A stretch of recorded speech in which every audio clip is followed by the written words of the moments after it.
మీరు మీ అభిమాన shows and serials TV కన్నా ముందు ఈటీవీ విన్ యాప్లో చూడండి. Download and subscribe to ETV Win app. 99 రూపాయలు మాత్రమే.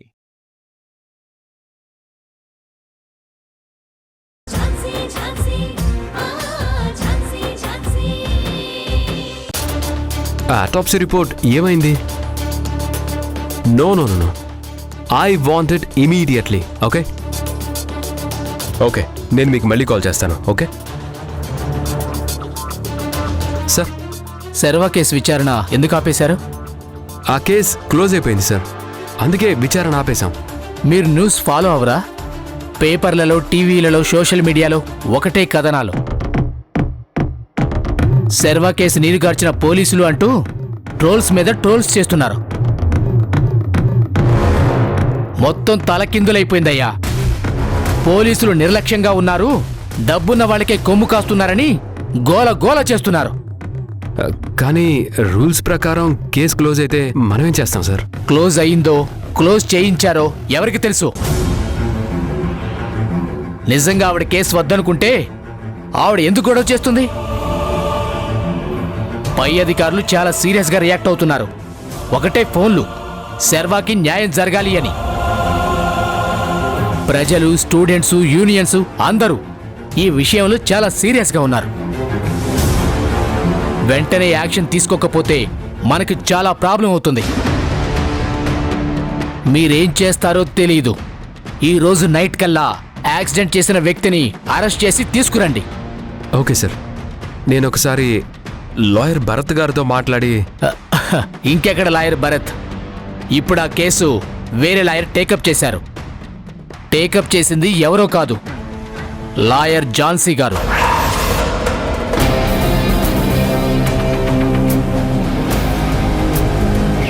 Gautam, take action immediately. Okay sir.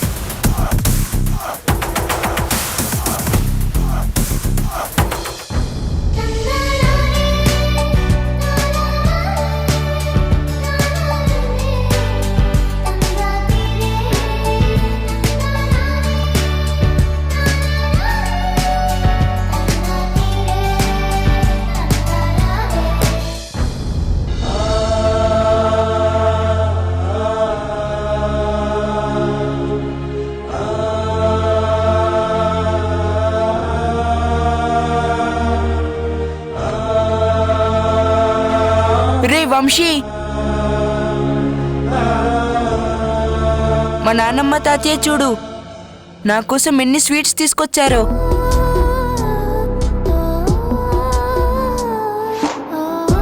నాన్నమ్మ, అతని పేరు వంశీ. అవునా బాబు, మీ నాన్నమ్మ తాతయ్య ఏరి? రాలేదా? నువ్వేం బాధపడకు నాన్నా, మళ్ళీ వస్తారులే. నువ్వు తిన్నా. వంశీ, ఇటు చూడు, మా నాన్నమ్మ మా తాతయ్య వచ్చారు.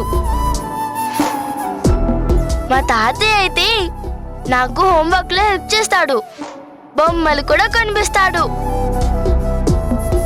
మీకు నాన్నమ్మ తాతయ్య ఉన్నారని చెప్పారు కదా, వచ్చారా? రాలేదు. రాలేదా? లేరా? అంటే నువ్వు అబద్ధం చెప్పావా? లేదు, నేను అబద్ధం చెప్పలేదు. నాకు నానమ్మ ఉంది. ఉంటే మీ నాన్నమ్మ వచ్చేది కదా, అందుకే నువ్వు అబద్ధం చెప్పావు కదా. నానమ్మ స్వీట్ పెట్టు.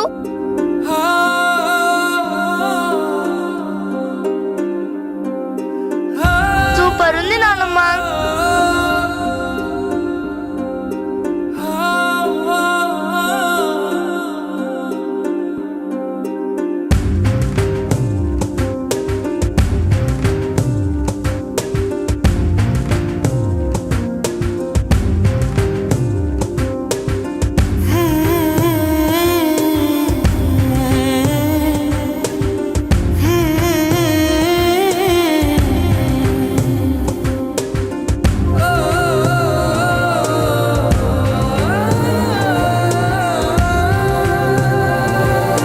వంశీ ఏంటి క్లోజ్ చేసావు?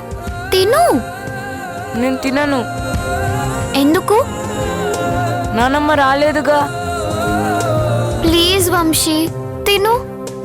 నేను తినను, పో అక్క. నాకు ఆకలిగా లేదు. ప్లీజ్ వంశీ నా మాట వినురా.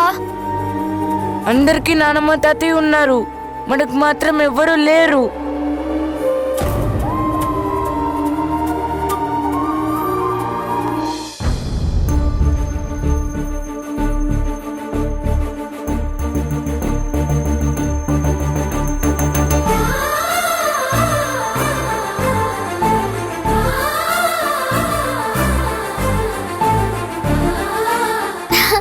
నానమ్మా. నానమ్మ మా కోసం వచ్చావా? థ్యాంక్ యూ నానమ్మ.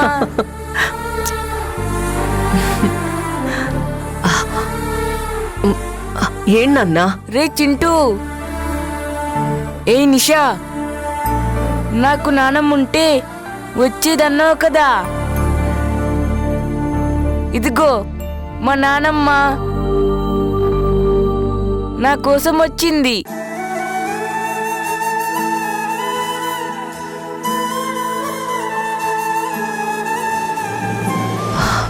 అవును, నేను వంశీ స్వీటీ వాళ్ళ నానమ్మని.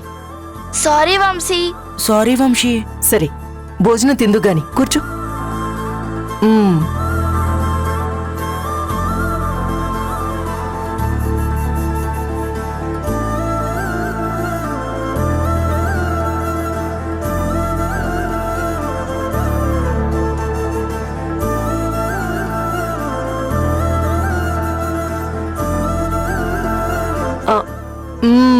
ఇదిగో లడ్డు.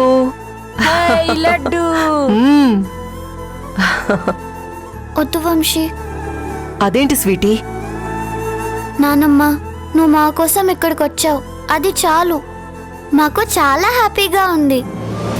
మీరు సంతోషంగా ఉండేలా చూసుకోవడం నా బాధ్యత నాన్నా. సరే, ముందు మీరు తినండి. తినండి. మాకొద్దు నానమ్మ, పెన్నికి తెలిస్తే బాధపడుతుంది. అలా ఏం ఉండదు నాన్నా.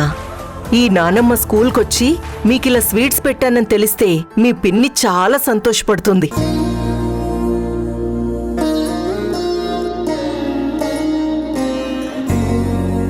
నన్ను క్షమించండి నాన్నా. ప్రతిరోజు మీకిష్టమైనవన్నీ వండి పెట్టాలని నాకు ఉంది, కానీ ఇంట్లో అందరి ముందు పెట్టలేను. ఇదిగో మీకోసం చాలా ఇష్టమని ఇవన్నీ చేశాను. కాదనకుండా తినండి నాన్నా.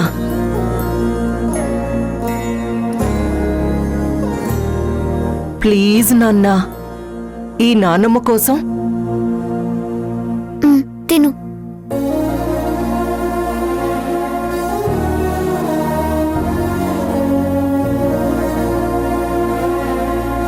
వావ్, లడ్డు బాగుంది.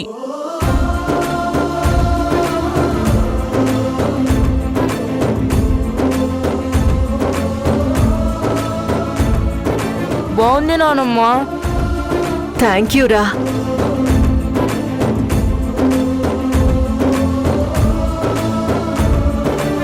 చింటూ చూడు. నిషా ఇటు చూడు. లడ్డూలు బాగున్నాయి.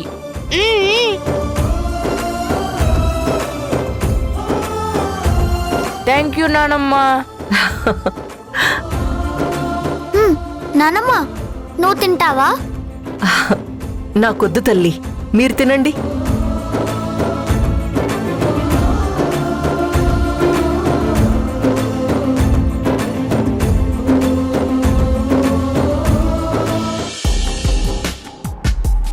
I know.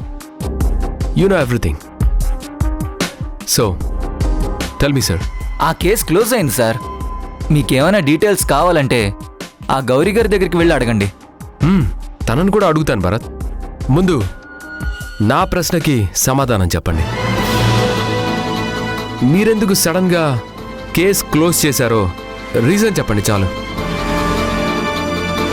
యాక్సిడెంట్ చేసిన వ్యక్తి నుంచి మీకేమైనా బెదిరింపు కాల్స్ వచ్చాయా? ఇంతకీ ఆ వ్యక్తి ఎవరు? నో సార్, నేను ఇప్పుడేం చెప్పలేను. ప్లీజ్ నన్ను వదిలేయండి సార్. అలా ఎలా వదిలేస్తారు? మాకు తెలియాల్సింది తెలుసుకునే తీరుతాం. మీరు ఎలాంటి భయాలు పెట్టుకోకండి. ఆ కేసులో ఏం జరిగిందో క్లియర్గా చెప్పండి. నేను ఒక లాయర్ని. ఈ సొసైటీలో నాకు ఒక పేరుంది. మీరు నన్ను ఇలా దోషిని విచారించినట్టు విచారిస్తుంటే I feel bad sir. You know, నిజాయితీగా పనిచేసే ఆఫీసర్స్ని కొంచెం అవమానించినా వాళ్ళు తట్టుకోలేరు sir. Please sir, try to understand మీ.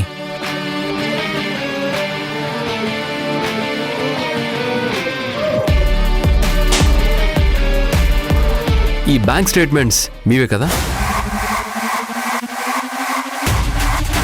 మీ అకౌంట్లోకి ఇంత పెద్ద అమౌంట్ ఎలా వచ్చిందో కొంచెం చెప్పగలరా? నిజంగా అంత అమౌంట్ ఎలా క్రెడిట్ అయిందో నాకు తెలియదు సార్. చూడగానే నేను కూడా సర్ప్రైజ్ అయ్యాను. అవునా? నిజం బయట పెడితే ఇంకా సర్ప్రైజ్ అవుతారేమో. సార్, నిజంగా అంత అమౌంట్ ఎలా వచ్చిందో నాకు తెలియదు సార్. నేను బ్యాంకు వాళ్ళకి ఇన్ఫార్మ్ చేద్దాం అనుకుంటే ఇంతలో మీరే పిలిచి నన్ను అడుగుతున్నారు. అవునా? నిజంగా మీకు తెలీదా? అయితే మీకే అకౌంట్ నుంచి అయితే అమౌంట్ ట్రాన్స్ఫర్ అయ్యాయో ఆ వైపు నుంచి ఇన్వెస్టిగేషన్ చేస్తే మీకు అర్థమవుతుందేమో. సి మిస్టర్ భరత్, మీ గురించి టోటల్ ఇన్ఫర్మేషన్ నా దగ్గర ఉంది. నా స్టైల్లో విచారిస్తే అన్నీ బయటపడతాయి. సో మర్యాదగా మీరే చెప్తే మంచిది. నిజం చెప్పండి. సార్, నిజానికి ఆ అమౌంట్ ఎవరిచ్చారంటే ఎస్, చెప్పండి. ఎవరు? అది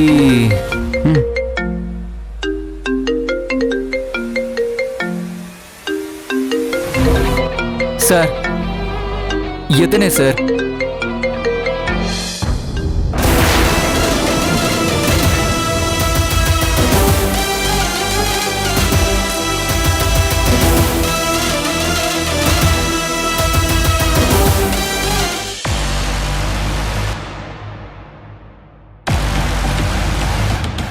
ఏం చేస్తున్నారండి?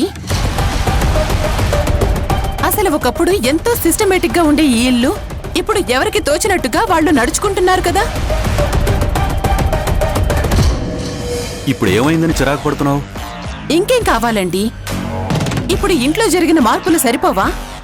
అసలు ఇప్పుడు ఇంట్లో బాధ్యతలు తీసుకునే ఆడవాళ్లే లేరు, ఒక్క నేను తప్ప. ఓ, ఆ మృణాలిని ఇంటి పనులు చూసుకోకుండా ఓ పెద్ద జడ్జిలాగా షో ఇస్తూ ఆఫీస్కి వెళ్తుంది. ఇక కమలక్కైతే అసలిప్పుడు వంట పనులు ఇంటి పనుల్లో ఇంట్రెస్టే చూపించడం లేదు. ఏవో ఆలోచనల్లో మునిగిపోయే ఉంటుంది. అక్క ఇప్పుడు కూడా ఇంట్లో లేదు తెలుసా? అసలు తను ఎక్కడికి వెళ్ళిందో కూడా చెప్పలేదు.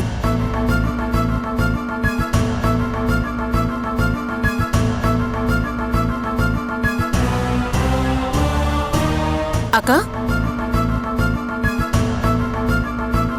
ఎక్కడికి వెళ్ళావక్క? అది నేను ఏంటక్క తడబడుతున్నావేంటి? అదేం లేదు పద్మా, నేను గుడికి వెళ్ళాను. ఏంటి, గుడికి వెళ్ళావా?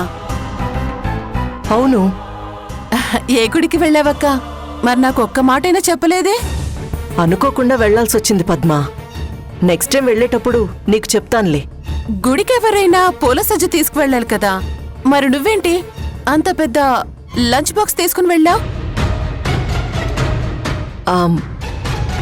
ప్రసాదం కోసం తీసుకెళ్లాను పద్మా. మరి ప్రసాదం ఏది? తినేశాను. మొత్తం తినేసావా? అవును, కొంచెం తింటే కొంచెమే పుణ్యం వస్తుంది, ఎక్కువ తింటే ఎక్కువ పుణ్యం వస్తుంది. అది కాదక్కా. పద్మా, నీకు కావాలంటే నువ్వు పెద్ద క్యారియర్ తీసుకొని వెళ్ళు. దద్దోజనం, పులిహోర, గారెలు ఇంకా అక్కడ చాలా పెడుతున్నారు. ప్రసాదం తింటే నీకు కూడా చాలా పుణ్యం వస్తుంది. ఆ, అవును, అసలు నువ్వు నిజంగానే గుడికి వెళ్ళావా అక్క? పద్మా, చెప్పాను కదా, ఎందుకు నీకు అనవసరమైన డౌట్లు?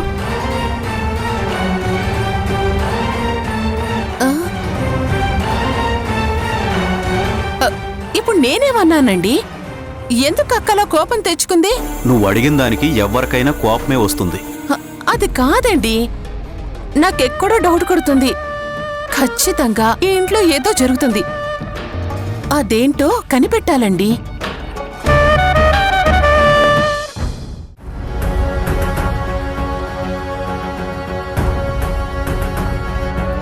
ఎక్స్క్యూజ్ మీ, చెప్పండి. నేను లాయర్ ఝాన్సీని. సర్వా కేసుని నేనే టేకప్ చేశాను. కోర్టు నుంచి నాకు ఆర్డర్స్ ఉన్నాయి. ఈ కేసుకి సంబంధించిన అన్ని డీటెయిల్స్ నాకు ఇవ్వండి. సారీ మేడం, ఎస్ఐ గౌతమ్ గారు లేరు. నేను సార్ని అడగలేదు, కేస్ డీటెయిల్స్ అడిగాను. సార్ లేకుండా డీటెయిల్స్ ఇవ్వలేను మేడం. అరే, అలా అంటే కుదరదు. ఎఫ్ఐఆర్ కాపీతో పాటు ఆ కేస్ ఫైల్ నాకు ఇప్పుడు మీరు ఇవ్వాల్సిందే. నేను ఇవ్వను అనలేదు మేడం. సార్ లేకుండా నేనేం చేయలేను అంటున్నాను. ఏం చేయలేరా? అవును మేడం, అసలు ఆ ఫైల్ ఎక్కడుందో కూడా నాకు తెలియదు. అవునా? సర్లే, నేనే వెతుక్కుంటాను. మేడం మేడం మేడం ఆగండి madam. Madam madam please madam. Madam మీరు చేస్తుంది కరెక్ట్ కాదు మేడం. మేడం మీరు ఎస్ఐ గారి క్యాబిన్లోకి వచ్చి ఇలా చేయకూడదు మేడం. ఏదైనా ఫైల్ మిస్ అయితే ఎవరు బాధ్యులు మేడం? మేడం ప్లీజ్ మేడం, నేను చెప్పేది కొంచెం అర్థం చేసుకోండి మేడం. Please please madam.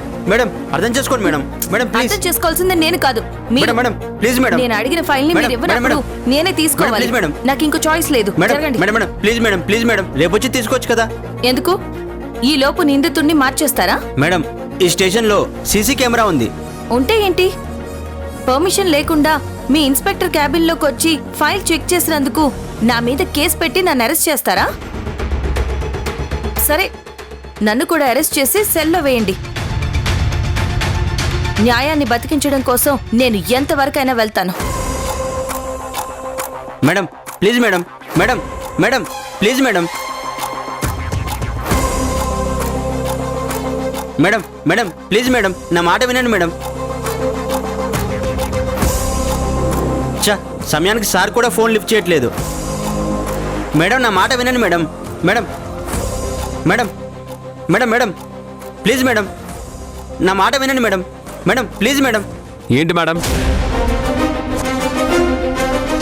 ఏంటి న్యూసెన్స్? అసలు నా క్యాబిన్లోకి ఎందుకు వచ్చారు? ఏ రాకూడదా? సార్ చూడండి సార్. చూడండి, నా పర్మిషన్ లేకుండా నా క్యాబిన్లోకి రాకూడదు.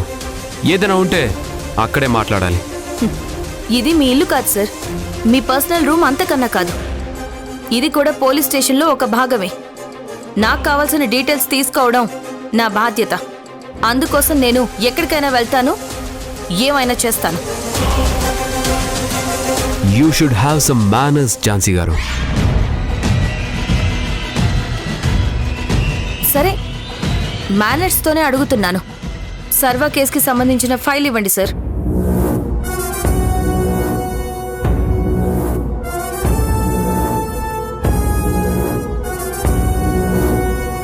ఇదే నా ఫైల్, ఇవ్వండి.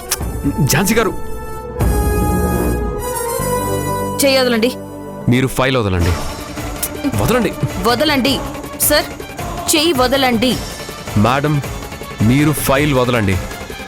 సార్, చెయ్యి వదలండి సార్. మీరు ఫైల్ వదలండి మేడం.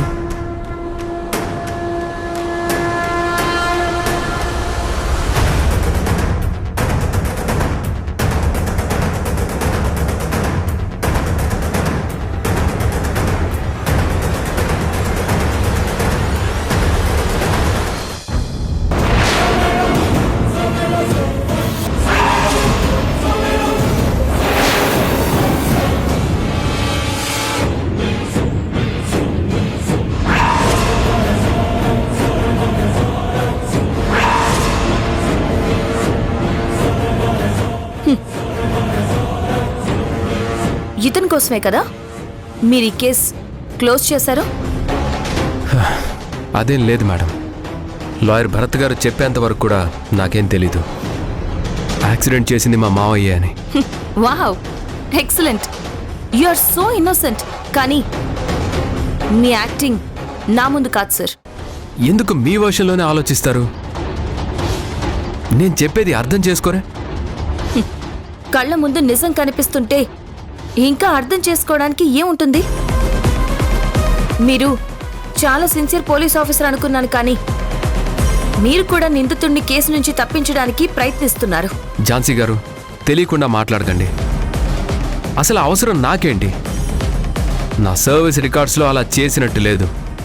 తెలియకుండానే చేస్తే రికార్డులో ఎలా ఉంటుంది సార్? మీరు తప్పుగా ఆలోచిస్తున్నారు. మీరు చేసే పనులు అలా ఉన్నాయి సార్. ఏం చేశానండి? అసలు మీరు ఇక్కడికి ఎందుకు వచ్చారు? నాతో గొడవ పడ్డానికా? మీరు వాదించాల్సింది కోర్టులో, పోలీస్ స్టేషన్లో కాదు. ఆ విషయం తెలియకుండానే నేను లాయర్ని అయ్యానా? ఏమో, అది మీకే తెలియాలి. నిజంగా మీరు హానెస్ట్ పోలీస్ ఆఫీసర్ అయితే కేసు ఎందుకు క్లోజ్ చేశారు సార్? లాయర్ భరత్ చెప్పారు, మేం చేశాం, అంతే తప్ప ఇందులో మా ఇన్వాల్వ్మెంట్ ఏమీ లేదు. గౌతమ్ గారు, నేరస్తుడు మీ బంధువైనా ఇంకెవరైనా నేను వదలను.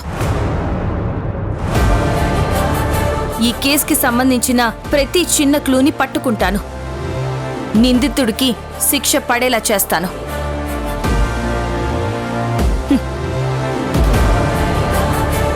మీరెన్ని ప్రయత్నాలు చేసినా no use. Wait and see.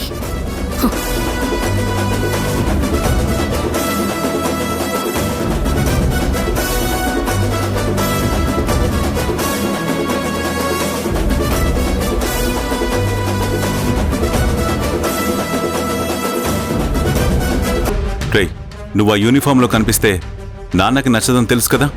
వెళ్ళి డ్రెస్ మార్చుకునిరా. నేను ఇప్పుడు ఈ ఇంటి మనిషిగా రాలేదు, ఒక పోలీస్ ఆఫీసర్గా వచ్చాను. మీరు మా కోఆపరేట్ చేస్తే. ఏ గౌతమ్, నువ్వేం చేస్తున్నావో నీకు తెలుసా? నేరస్తుడిని అరెస్ట్ చేస్తున్నారు మేడం. నా భర్త నేరస్తుడేంటి? మీ భర్తే నిందితుడు.